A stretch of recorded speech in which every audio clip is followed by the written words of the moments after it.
Así que saludos una vez más, hermanos, bienvenidos a esta enseñanza. Vamos a estar hablando de algo, vamos a comenzar una nueva serie que se llama la Epístola a los Hebreos, con una perspectiva hebrea, ¿ok? Entonces, eso es lo que vamos a estar haciendo, como se los había prometido hace tiempo. Tengo otra idea también, ya después que terminemos con esta serie de esta epístola a los Hebreos, vamos a hacer una serie sobre las parábolas de Jesús. Las parábolas de Jesús. Me encontré un libro bien bonito que me recomendó un amigo que se llama Parábolas en sí, ¿verdad? De Ricardo Barrera. Y quisiera tomar de ahí, ¿verdad? Esta información, porque creo que también dentro de las enseñanzas y las parábolas que Jesús utilizó, se han creado ciertas doctrinas tal vez erróneas o hemos malentendido lo que realmente está diciendo Jesús. Entonces, pero bueno, aquí vamos a entrar a lo que es la epístola a los Hebreos, ¿verdad? Que en realidad muchos dicen que ni siquiera es una carta, porque no es dirigida a nadie, ¿verdad? Por ejemplo, primera y segunda de Timoteo está dirigida a Timoteo. Primera y segunda epístola de Pedro está dirigida a los dispersados. Santiago también, ¿verdad? Entonces, en inglés es un libro, ¿verdad? The Book of Hebrews.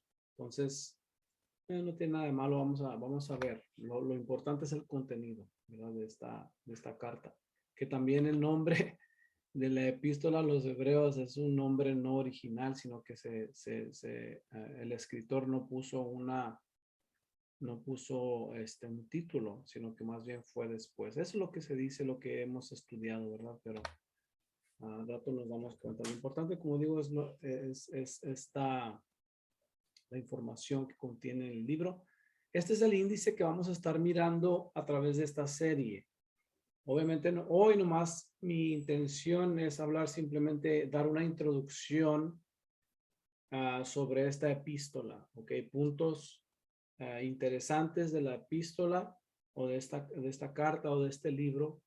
Y luego vamos a estar mirando, no verso por verso. Lo que vamos a estar haciendo es que vamos a mirar solamente el capítulo 4, ¿ok? La semana que entra, si Dios nos permite. Vamos a estar hablando sobre el reposo del pueblo de Dios en el capítulo 4 de Hebreos. Después vamos a estar mirando en el capítulo 7, vamos a mirar el sacerdocio levítico versus el sacerdocio de Melquisedec. Capítulo 8 vamos a estar mirando el Jesús como ministro del lugar santísimo en el cielo.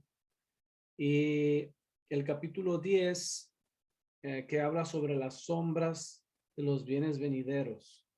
La razón que escogí estos 4 capítulos, más que nada, es porque son estos capítulos, hermanos, donde encontramos ciertas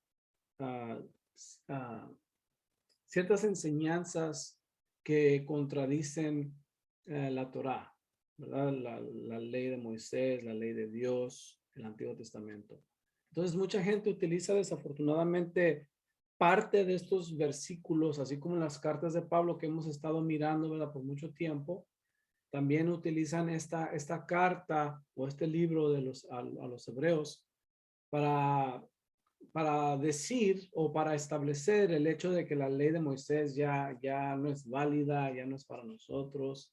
Y entonces, pues queremos hablar, ¿verdad? Es nuestro interés indagar, analizar de la misma forma que lo hemos hecho antes, ¿verdad? De una manera contextual, de una manera sencilla, de una manera lógica, ¿verdad? Y hacernos preguntas lógicas durante toda esta serie.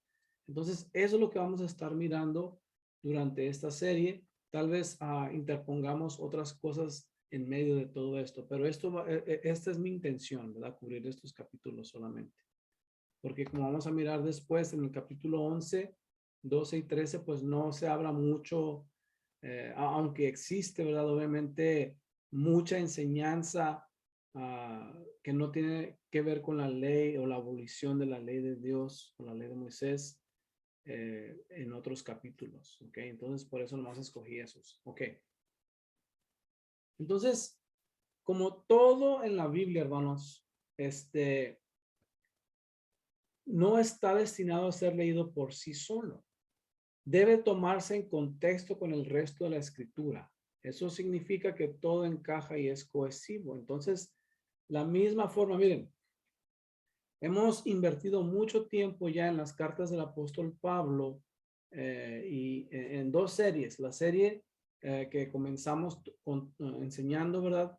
Que se llama La Torá sigue vigente y la paradoja paulina. Ahí hemos invertido mucho tiempo para establecer el hecho de que la ley de Moisés no está abolida. Amén. Y lo hemos dicho de muchas formas. Entonces, ¿cómo podemos pensar que aunque todos los demás libros encajan el uno con el otro, ahora sí el libro de Hebreos, la carta a los Hebreos, es así, ¿verdad? Destruye o abroga la ley. Eso no tendría ningún sentido. Tendríamos que remover ese libro, en realidad, ¿verdad? Porque no tendría sentido. Porque no encajaría con todo lo demás que hemos estado enseñando y con todo lo que la Biblia enseña. ¿Ok? Esta epístola, carta o libro es dirigida a los hebreos, posiblemente en referencia a los hijos de Abraham que son engendrados según la fe. Según la fe. Es dirigida al pueblo de Dios que conocía la ley de Dios, el culto y el servicio levítico. Posiblemente más precisamente dirigida a la congregación de Jerusalén, ya que ahí se llevaban a cabo los servicios diarios en el templo. Entonces, esta carta, hermanos, es muy importante y muy interesante el año o la fecha en que fue escrita, ¿verdad? Aunque miren, en la mayor parte de los libros antiguos, sea Biblia o no sea Biblia, es difícil identificar una fecha exacta, al menos que haya sido escrita en la misma carta o en el mismo libro, ¿verdad? Si se documentó precisamente en esa carta o en ese libro, entonces obviamente sabríamos cuándo se escribió.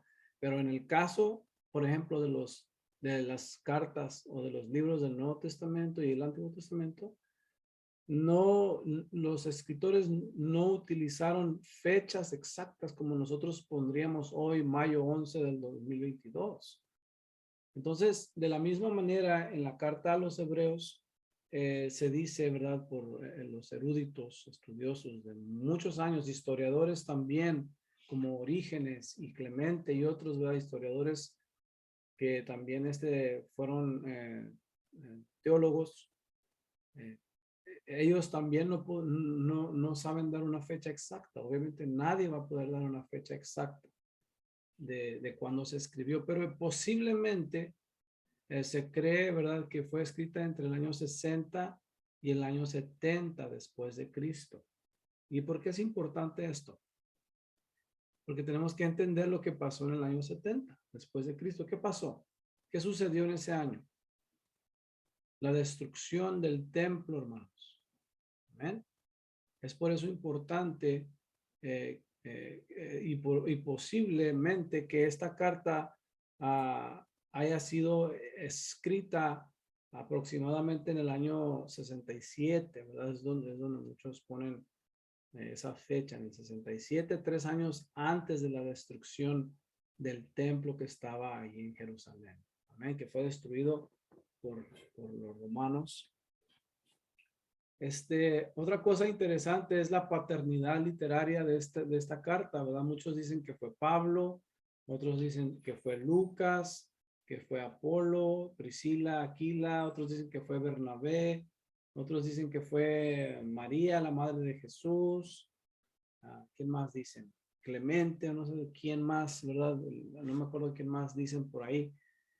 Entonces, no se sabe con claridad y hay debate, ¿verdad?, que ha existido mucho antes de nosotros sobre a quién le pertenece esta carta. No se sabe, no dice ahí en esa carta, no dice quién la escribió. Muchos asumen que fue Pablo, aunque dicen que, ¿verdad? Que la diferencia en el lenguaje que utiliza Pablo en sus otras cartas es muy diferente, el modo que se escribió. Obviamente yo pienso que Pablo pudo haber utilizado a un discípulo, ¿verdad? A alguien más, no necesariamente que haya sido Pablo con su propia mano, porque él en muchas ocasiones dice que él la escribió la carta. También otra cosa interesante es que esta carta fue dirigida en Italia, ¿verdad? Entonces sabemos que Pablo estaba en Roma, en aquellas áreas de Europa, y obviamente también Lucas, ¿verdad? Porque Lucas siempre estuvo con el apóstol Pablo, hermanos. Lucas era acompañante del apóstol Pablo. Entonces muchos dicen que tal vez posiblemente, como por ejemplo este libro que miran a mano derecha, se llama Lucan Authorship of Hebrews by David I. Allen. Entonces este hombre, David Allen, ha hecho una hipótesis de que posiblemente y más seguramente haya sido Lucas, ¿verdad? Que Lucas escribió obviamente el Evangelio de Lucas, Hechos y supuestamente Hebreos, ¿verdad? Conforme al lenguaje lingüístico de las cartas de Lucas, hay muchas similitudes. Por ejemplo, Lucas, en el Evangelio de Lucas, comienza precisamente con uno de los sacerdotes, ¿verdad? Igual en el libro de los Hechos, Lucas enfoca mucha atención al templo o a los líderes, sacerdotes, levitas, ¿verdad? Que estaban creyendo en el evangelio. Y también, pues obviamente, esta carta a los hebreos, hermanos, tiene mucho contenido del servicio levítico y hoy te vamos a mirar un poquito más de eso. Dicen que puede ser Apolo, hermanos, porque Apolo pues era un hombre muy sabio, según lo que dice en Hechos, ¿verdad? Que Apolo era un hombre versado en las escrituras. A otros dicen que era Priscila y Aquila porque ellos enseñaron a Apolo, ¿verdad? O sea, no se sabe en realidad, no se sabe. Hay muchas cosas muy interesantes. Por ejemplo, en Lucas, ¿verdad? Si hubiese sido Lucas, muchos dicen que Lucas era un gentil, ¿verdad? Que no era judío. Aunque este hombre, David Allen, enseña y en su hipótesis que Lucas en realidad era un judío, ¿verdad? Porque era tan cercano a María, la madre de Jesús, y estaba dentro del círculo de los discípulos de Jesús del primer siglo, ¿verdad? Entonces se supone que Lucas era un judío porque tuvo cercanía a María. ¿Cómo sabemos que estaba tan cerca a María? Bueno, porque según el Evangelio de Lucas, hermanos, él es el único que nos dice exactamente cómo fue el nacimiento de nuestro Señor Jesucristo, ¿verdad? Entonces, obviamente Lucas estaba haciendo una investigación plena, ¿verdad? De lo que los acontecimientos, según cómo inicia el Evangelio de Lucas. Y entonces, por eso dicen que Lucas estaba muy cercano a María, ¿verdad? Y si Lucas era un judío, entonces posiblemente era un levita. Más probable que era un sacerdote, porque Lucas, hermanos, pone mucha atención, perdón, al servicio levítico, ¿verdad? Al templo, a los sacerdotes. Pero pues también sería difícil porque pues también dice que era un doctor, ¿verdad? He was a physician, era un doctor. Entonces, es difícil, hermano. No sé, yo no sé, yo nomás estoy dando información, ¿verdad? De lo que pudiera ser. También en cuestión del lenguaje, ¿verdad? Unos dicen que la razón que fue escrito en hebreo y luego después en griego es porque se llama el libro a los hebreos. Entonces sería lógico, si le estás escribiendo a los hebreos, escribirles en su propio idioma, ¿verdad? Entonces, según Clemente explica que el lenguaje en el que se escribió fue en el lenguaje hebreo, posiblemente escrito por el apóstol Pablo y luego traducido al griego por Lucas, que pues no se sabe tampoco, ¿verdad? Porque pues el mismo Pablo escribía en griego, entonces, ¿por qué tendría que necesitar a Lucas para escribir en griego, ¿verdad? Si él mismo escribía en griego. Entonces, no sé, hermanos, yo solamente les estoy dando información. Otra razón que se dice que no fue escrito en hebreo, sino en griego, es porque hay mucho lenguaje, hay muchas referencias exactas de la Septuaginta, ¿verdad? La LXX, que es la Biblia de los 70, que es la Biblia hebrea, más precisamente la Torá hebrea, que fue traducida al griego, ¿verdad? Esa es la Septuaginta. Entonces, en esta carta a los hebreos se utiliza mucho esa versión de la Biblia, la Septuaginta. Entonces, muchos dicen que por eso deducen que fue escrita en griego, ¿verdad? Esa es nomás información interesante sobre esta epístola para darnos simplemente una idea de lo que está sucediendo, ¿verdad? Vamos a ver un poquito más hacia adelante. Ok. Aquí hay unos puntos que debemos de considerar. En primer lugar, hermanos, tenemos que considerar lo que dice el mismo escritor en Hebreos 5:1. Dice, de esto tenemos mucho que decir, aunque es difícil de explicar, porque ustedes han llegado a ser tardos para oír. Entonces, el escritor nos está diciendo, hermanos, que tiene información que es difícil de explicar. ¿Ok? No porque sea difícil para él, sino que es difícil para nosotros que nos hemos hecho tardos. Es decir, no estamos al nivel correspondiente para poder entender lo que se está estableciendo. Y esto es en referencia al sacerdocio de Melquisedec.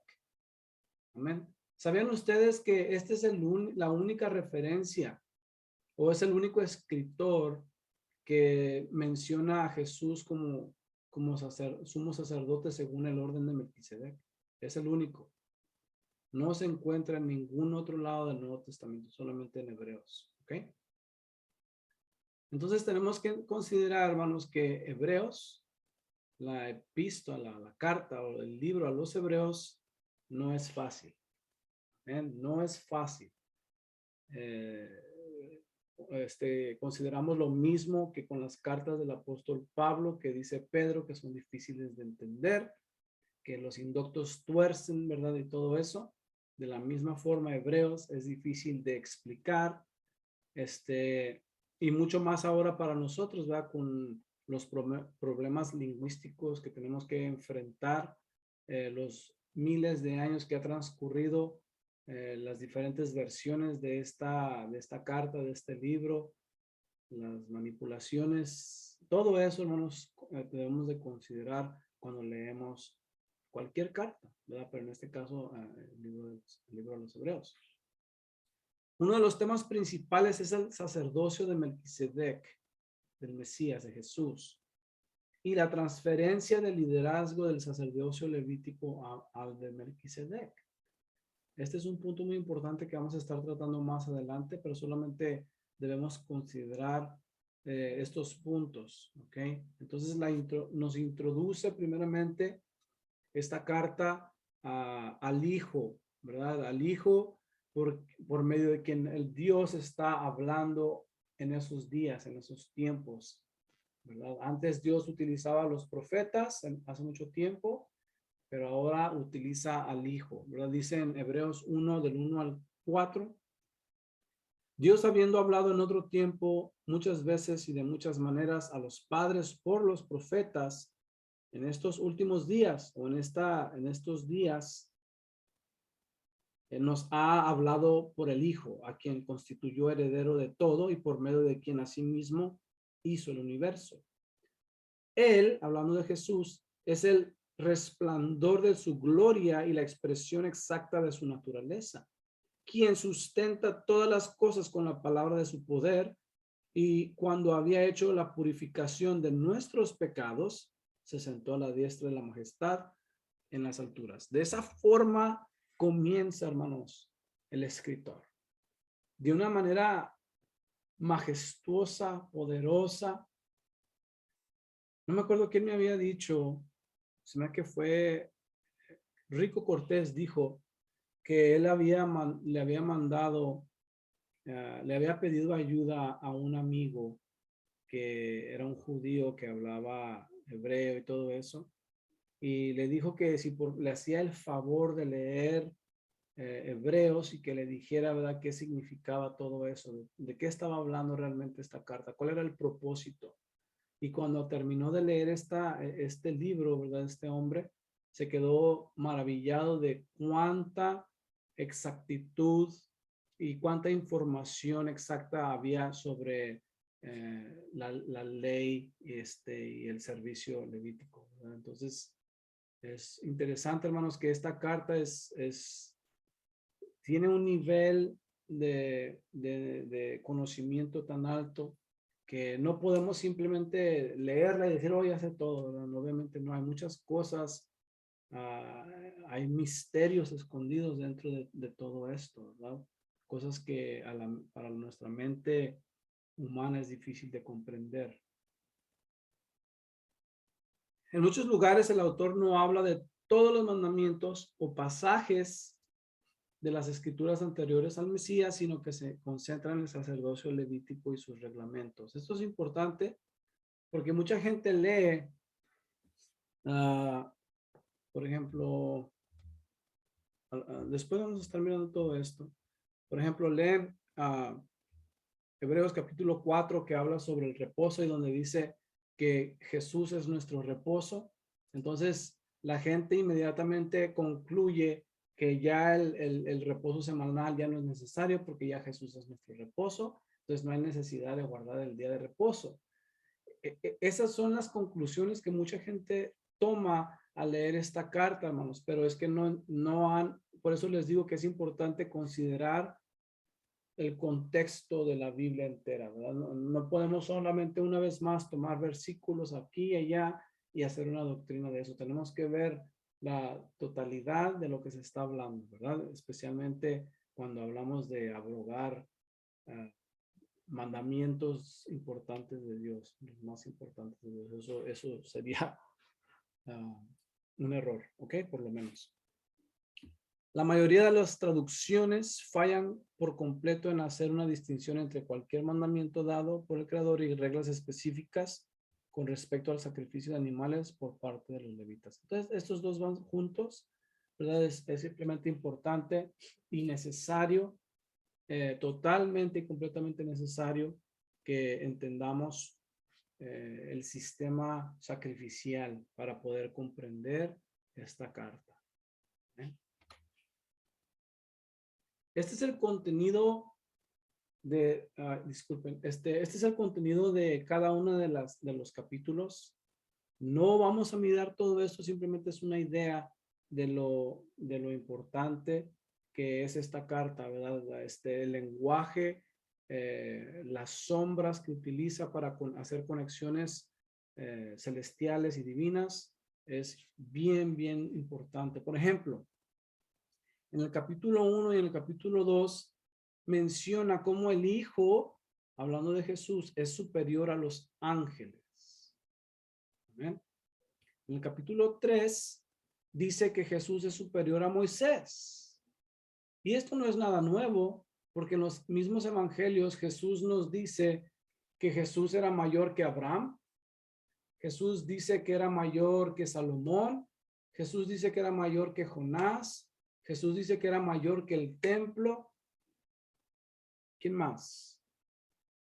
Que los profetas, no me acuerdo si los profetas individualmente. Entonces, pero de todas formas, miramos pues que este escritor menciona y pone a Jesús en un nivel superior a los ángeles, a Moisés, al sumo sacerdote. ¿Eh? En el capítulo 3 y capítulo 4 vamos a estar mirando esta parte, el reposo del pueblo, ¿verdad? Como ya les mencioné, muchos utilizan el capítulo 4 para decir que pues ya no es necesario el Shabbat o los Shabbats, ¿verdad? Porque no solamente es el Shabbat semanal, sino que hay otros Shabbats que son las fiestas de Dios. Amén. Entonces tenemos que considerar todas estas cosas para llegar a una conclusión más adecuada, ¿verdad? Obviamente yo no conozco todas las cosas, no sé, no tengo el nivel de conocimiento que tiene este hombre, por ejemplo, este escritor, pero por lo menos tenemos que considerar ciertos puntos para poder concluir ciertas cosas, ¿ok? En el capítulo 6 habla sobre la esperanza en la promesa divina que Dios estableció con Abraham y cómo es para los creyentes también. En el capítulo 9 menciona cómo Jesús es el ministro en el santuario superior celestial, donde Jesús ministra, ¿verdad? Por los pecados de todos nosotros. Jesús es el sacrificio perfecto. Amén. Capítulo 9. Y luego nos brincamos al capítulo 11, donde habla sobre los héroes de la fe. Amén. Un capítulo hermoso, fascinante. Uno de las secciones preferidas es en el capítulo 4. Uno de los textos que memoricé primeramente, ¿verdad? Es en Hebreos capítulo 4, verso 11 y 12. ¿Verdad? Porque la palabra de Dios es viva y eficaz y más cortante que toda espada de dos filos, que penetra hasta partir el alma y el espíritu, las coyunturas y los tuétanos, que disciernen los pensamientos y las intenciones del corazón. Por eso David Allen dice que fue escrito por Lucas, porque Lucas, siendo médico, conocería este lenguaje sobre coyunturas y tuétanos. No lo sé, es simplemente una hipótesis, ¿ok? En el capítulo 12 habla sobre la perseverancia, que hemos estado hablando nosotros también, ¿verdad? Anteriormente les hablé sobre la perseverancia, la importancia de seguir hacia adelante. Y luego en el capítulo 13 nos habla sobre virtudes de un creyente y obviamente la conclusión, ¿verdad? Las virtudes de un creyente, ¿verdad? Que son la fe, el amor, todas estas cosas. Entonces, esta carta, hermanos, tiene un contenido fabuloso, excelente, hermoso, muy importante, porque tiene que ver con lo que nosotros somos y con las promesas que Dios ha establecido para nosotros. ¿Ok? Entonces, en sí, eso es lo que contiene la carta o la epístola a los hebreos. ¿Ok? Debemos entender que esta carta es un mensaje de esperanza en sí. ¿Por qué? Tenemos que entender qué es lo que estaba sucediendo en ese momento. ¿Qué es lo que estaba sucediendo? ¿Qué es lo que estaba pasando durante este tiempo para poder escribir esta carta? O sea, ¿cuál fue la razón del escritor de escribir esta carta? ¿Cuál era su intención, verdad? Bueno, nos damos cuenta, hermanos, que en la historia, cuando vemos lo que sucedió en la historia, nos damos cuenta del por qué se escribió esta carta, ¿verdad? Una de las cosas que estaban sucediendo, hermanos, durante ese momento, durante ese tiempo, en el año 66 al 70, es que había una guerra. Amén. La primera guerra de judeo-romana del 66 al 70, fíjense. Eso es lo que estaba ocurriendo. Amén. Obviamente, si nos regresamos un poquito más, al año 30, 31, por ahí, es cuando muere y resucita Jesús. O sea, como 37 años más o menos habían acontecido y luego se escribió esta carta. Amén. Durante esos 37 años, la iglesia, las congregaciones, todos ellos, ¿verdad? Los creyentes habían estado pasando por muchas tribulaciones. Había mucha hambre en Jerusalén, habían muchos pobres, habían muchos peligros, estaban pasando por tribulación, ¿verdad? La iglesia era asolada y muchos sufrieron, amén, grandes tribulaciones.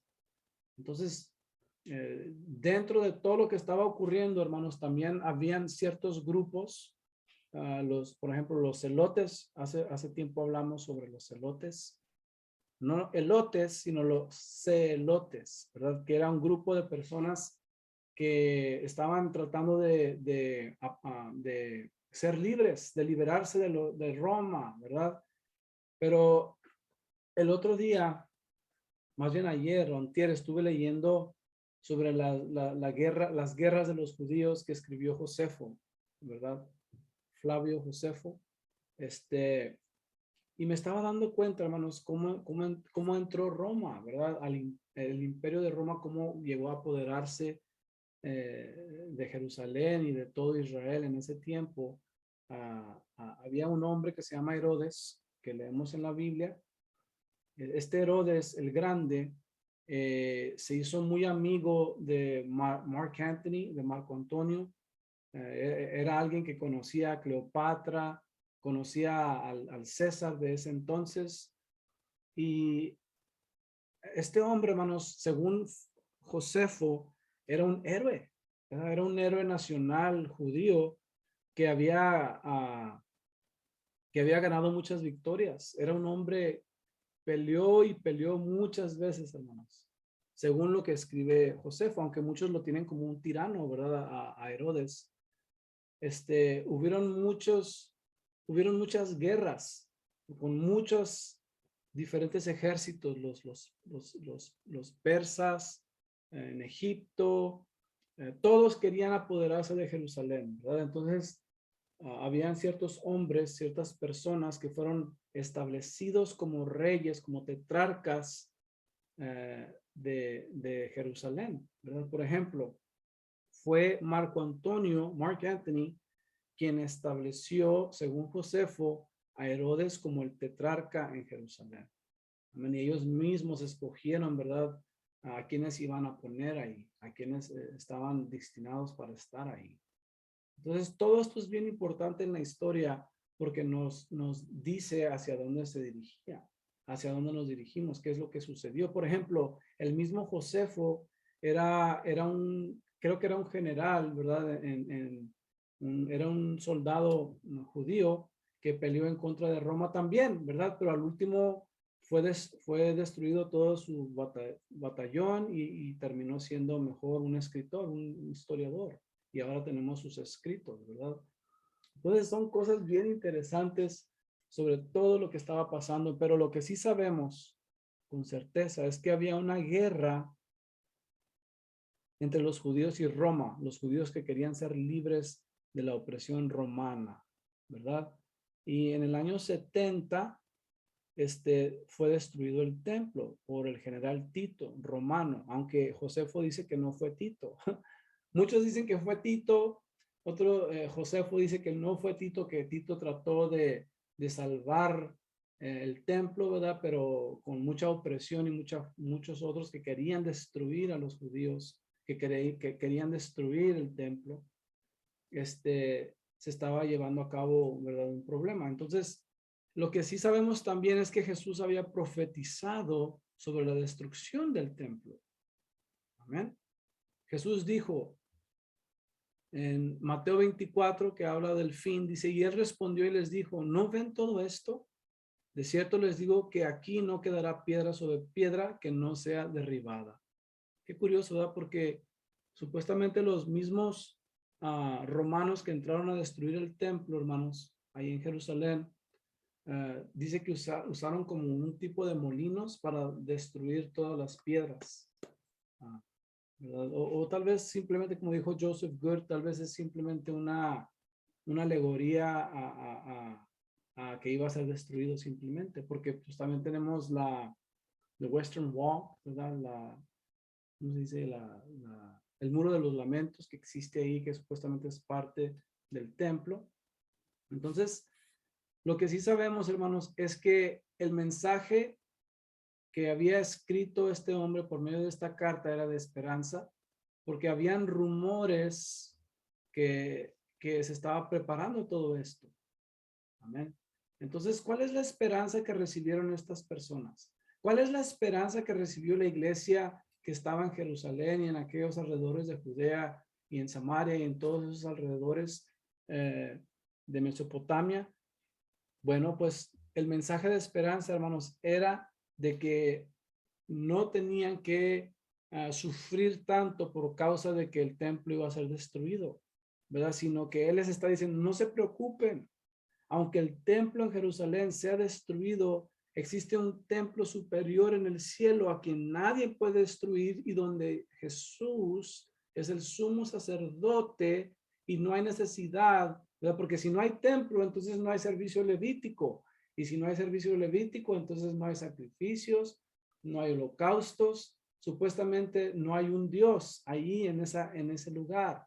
Pero Dios lo que estaba diciendo, hermanos, es que no necesariamente se requiere solamente un templo físico ahí en Israel o en Jerusalén, sino que Dios puede gobernar y gobierna desde siempre y para siempre en todo lugar. Amén. Porque existe un templo que nunca va a ser destruido.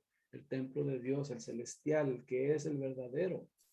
Entonces, por eso, hermanos, es un mensaje de esperanza para ellos en aquel entonces y es un mensaje de esperanza para nosotros porque pues tampoco tenemos el templo físicamente en Jerusalén. Con esto no estoy diciendo, por favor entiendan, no estoy diciendo que el templo que Dios estableció no es santo, ni bueno, ni nada. No estoy diciendo eso. Lo que estoy diciendo es que aunque no exista un templo físico aquí en la tierra, hermanos, porque ¿qué es lo que había hecho la gente? Habían confiado más en el templo que el Dios del templo. Habían confiado en la estructura, ¿verdad?, física del templo que al Dios que existe, al que moraba en ese templo. Entonces, ese es uno de los problemas, ¿verdad? Obviamente yo le he dicho a las personas en mí propiamente, el hecho de que no exista un templo para nosotros es un plan de Dios. Es algo que Dios estableció. Por eso no está el templo.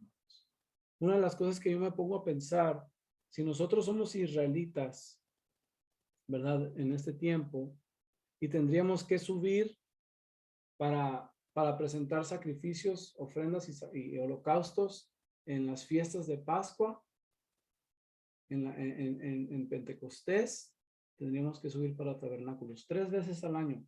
Tendríamos que ir desde Estados Unidos, de Texas, a esos lugares. ¿Dónde quedarían la gente que no tiene, hermanos, que son pobres, absolutamente pobres? ¿Dónde quedarían los africanos que son israelitas, que creen en Jesús? ¿Cómo podrían ellos ir al templo? ¿Cómo podrían ellos ir y presentar todas estas cosas? Ese es mi punto de vista. Tal vez estoy equivocado, es simplemente un vago pensamiento en mi mente. Creo que hay mucho más detrás de todo esto, pero lo que sí sabemos es que el mensaje de esta carta es de esperanza, ¿verdad? Donde hay una transferencia del sacerdocio levítico al sacerdocio de Melquisedec, donde Jesús es el sumo sacerdote y él lleva a cabo, ¿verdad?, el servicio en el cielo. Otra cosa que nos va a poder ayudar un poquito más para entender este libro, esta carta, hermanos, son las referencias del Antiguo Testamento. A mí me gusta siempre recordar estas referencias. ¿Por qué? Porque es importante recordar las referencias del Antiguo Testamento. Porque mucha gente, hermanos, ha dicho, mucha gente, vamos a mirar después que el libro de la carta de los Hebreos menciona un cambio de ley. Entonces mucha gente se basa simplemente en esa frase para decir que ya no hay ley de Moisés, ¿verdad? Y que ya fue abolida, ya no es necesaria, ya no es para nosotros.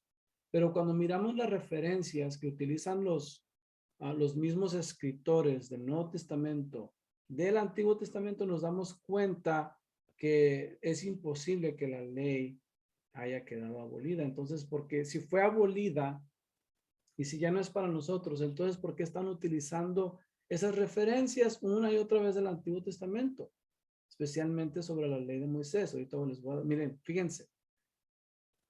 En el capítulo 1 del libro a los Hebreos, existen referencias de los Salmos, Primera de Crónicas, Segunda de Samuel, Deuteronomio 32:43. Fíjense.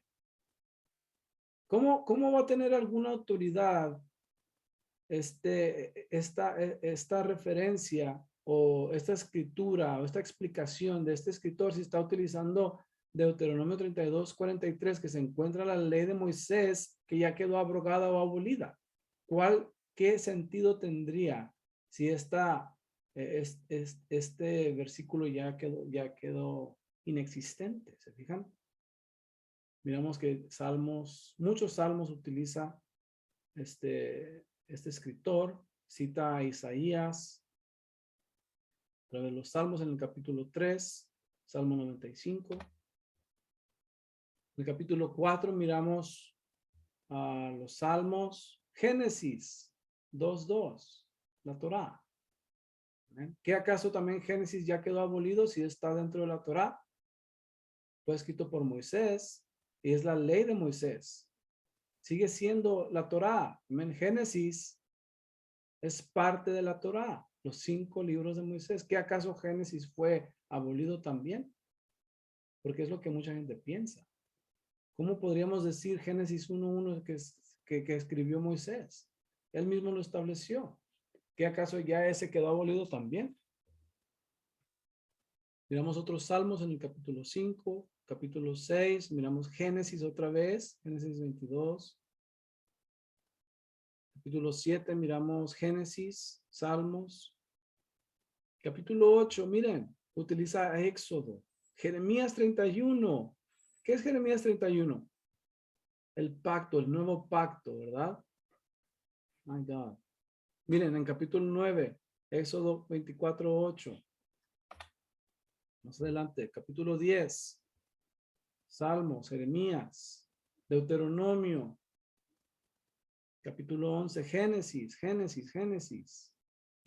Capítulo 12, Éxodo, Deuteronomio, Ageo, Deuteronomio, Proverbios.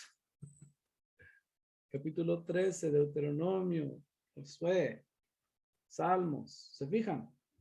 Fíjense todas estas referencias del Antiguo Testamento, todas estas referencias de la ley de Moisés.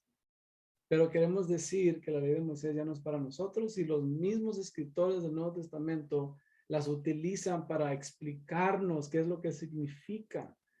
O sea que tienen autoridad espiritual aún para nosotros y eso corresponde con lo que escribió el apóstol Pablo, ¿verdad? Que toda la escritura es inspirada por Dios y útil para enseñar, para corregir, para instruir. Es imposible, hermanos, que el escritor a los hebreos esté diciendo que la ley de Moisés quedó abrogada cuando él mismo lo está utilizando como referencia. Imposible. También tenemos que considerar el conocimiento previo que hemos nosotros obtenido. A lo que me refiero, hermanos, son las series anteriores de La Torá Sigue Vigente y de la Paradoja Paulina. A eso me estoy refiriendo con el conocimiento previo. Porque ya establecimos lo que dice Jesús en Mateo 17:20 sobre la ley de Moisés. ¿Qué es lo que dijo Jesús? Que él no vino para abolir ni abrogar, sino a cumplir a la ley y los profetas. También dijo que ninguna tilde o una jota pasará de la ley hasta que todo se cumpla. Amén. Entonces, ¿cómo podemos decir que el escritor a los hebreos está diciendo que la ley ya quedó abolida cuando el mismo Jesús está diciendo que no va a quedar abolida, que no va a cambiar hasta, ¿verdad? Que pasen el cielo y la tierra, y sabemos que el cielo y la tierra no han pasado. Amén.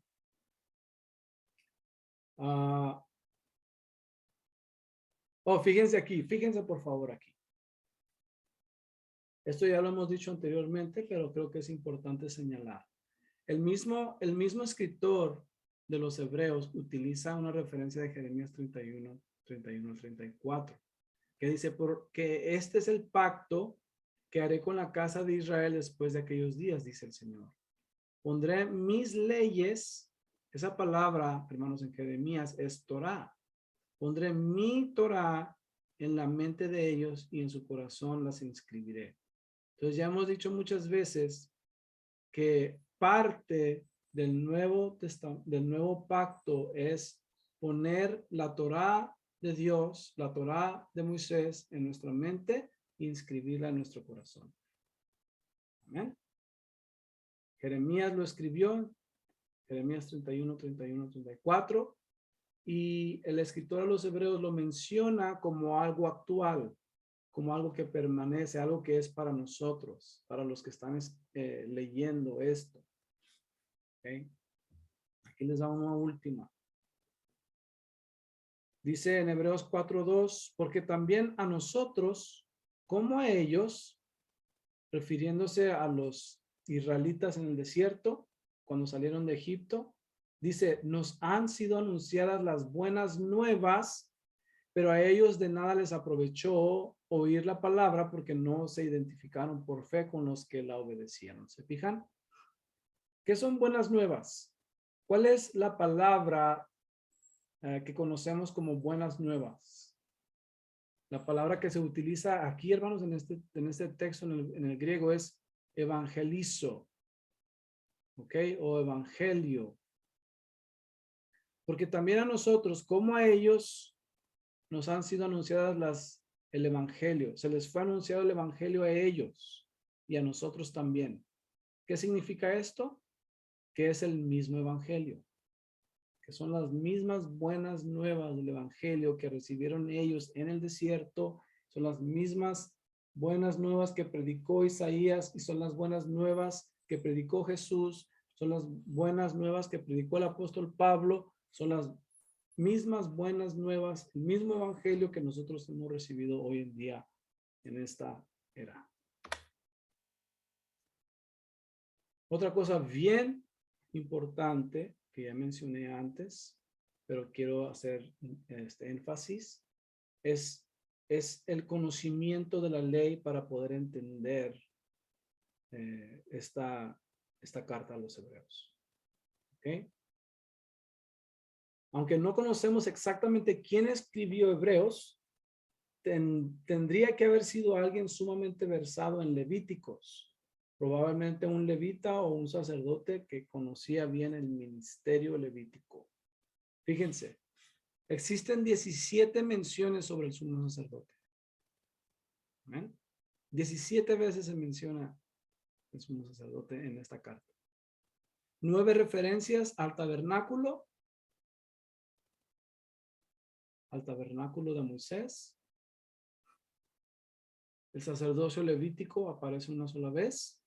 11 veces menciona sacrificios, 6 veces ofrendas, 2 veces holocaustos, y existen referencias a las fiestas de Dios, como el Shabbat, la Pascua, Pentecostés y Yom Kippur. Fíjense. Entonces, todo es el contenido de esta carta.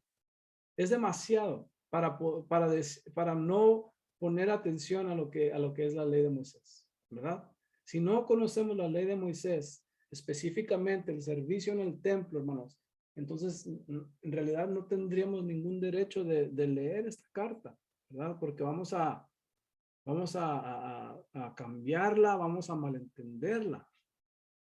14 veces se menciona la palabra ley, a menos que tendríamos que ver el contexto para ver si se refiere a algo en específico, amén, en cuestión de la palabra ley.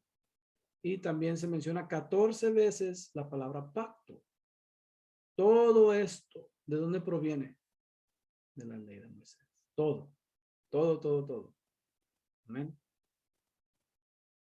Entonces, para entender este libro es necesario también que nosotros tengamos familiaridad, por lo menos, con la ley de Moisés y el sistema levítico, para comprender mejor el libro a los hebreos, que es algo que nosotros hemos estado haciendo, ¿verdad? No estoy diciendo que yo soy un doctor de la ley, pero por los últimos 3 años, nosotros hemos invertido tiempo en estudiar la ley, los sacrificios, cada uno de los libros de la Torah por 3 años consecutivos. ¿Ok?